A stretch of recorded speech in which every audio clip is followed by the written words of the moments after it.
I'm Joe Getcho, and this is SpideyJoe's One-Shots. Excelsior, true believers, and welcome to SpideyJoe's One-Shots, where today we're going to talk about Ms. Marvel number 47 from 2006, written by Brian Reed and penciled by Mark Robinson. He's a normal guy who's bitten by a radioactive spider. She's a former Air Force pilot who gained powers after being caught in an explosive alien mishap. You're probably eating a sandwich wondering when we're going to get on with this already. Well, take heed, Hunger fans. Together, for one issue only, you're all about to go on The Amazing Spider Date. Carol Danvers was assumed dead, disappearing into a blast of energy.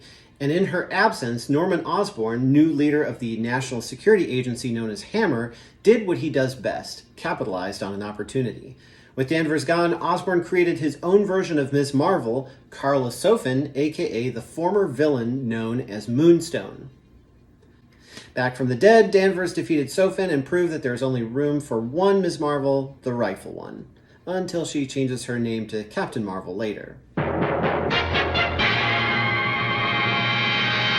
And this is where Peter Parker, your friendly neighborhood Spider-Man, interrupts the Ms. Marvel story to ask Ms. Marvel, Carol Danvers, out on a date. Ms. Marvel has no trouble getting into her civilian outfit, but Peter has to struggle a little bit more, and says that he's sort of tapped out on cash at the moment, so he's going to be a cheap date. To which Ms. Marvel replies, "You're always out of money." Carol, on the other hand, wrote a book a few years back, made some cash, invested it, and now lives comfortably, at least as comfortably as one can live when they're being hunted by Norman Osborn.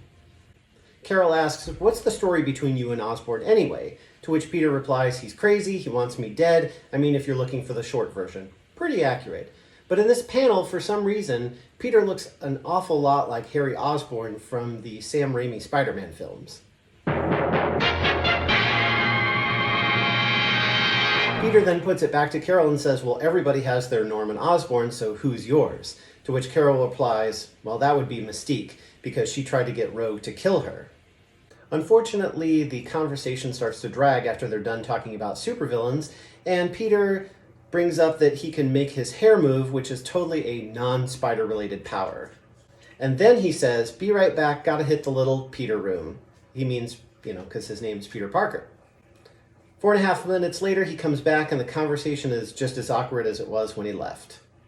But unfortunately, or maybe fortunately for us, because this is getting kind of awkward, some people have been watching Carol and they bust in during the dinner conversation, or lack thereof.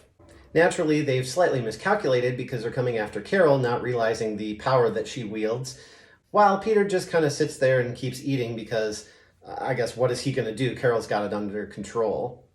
Once the two thieves have been dispatched, Ms. Marvel reveals that they were actually stealing Hammer Tech a few days ago, and she was able to now capture them, which it all works out.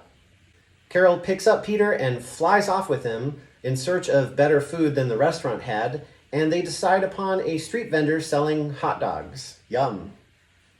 They go up to a rooftop to chow down on some chili dogs and look out over the city. And that ends The Amazing Spider Date.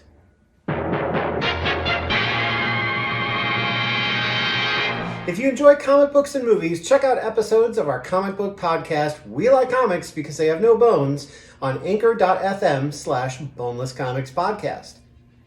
You can find the after shows, bonus content, and more of SpideyJoe's One-Shots on our YouTube channel at tinyurl.com/Boneless Comics Podcast. I hope you've enjoyed this episode, and if you'd like to support the channel, be sure to like, subscribe, and hit the notification bell to get the latest updates.